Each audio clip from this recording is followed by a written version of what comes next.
So for part C and part D, from continuing from my previous video, we see that using our B equation from our B, we see that to see 10 volts, we have to see the total change using the integral calculator and see that it's from 9.5 to 13.5. This is what we obtained, and we have to find the number of pulses. And since we already calculated the part from the one cycle, we see that the total pulses needed is 99 pulses. And for D, if R1 is not large enough, we see that the change is more drastic because the lower the R, the more voltage that will go through for the second capacitor.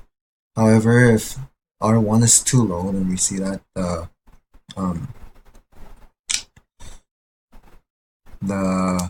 voltage that's going to the second stage is actually more than the time it takes to charge the capacitor in the stage 1. So every time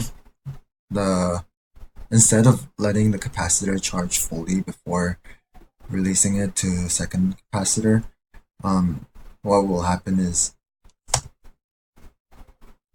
whatever capacitor value is, it will keep sending the voltage consistently. So in order to see how large the value of R1 has to be, you have to see the values of the capacitors.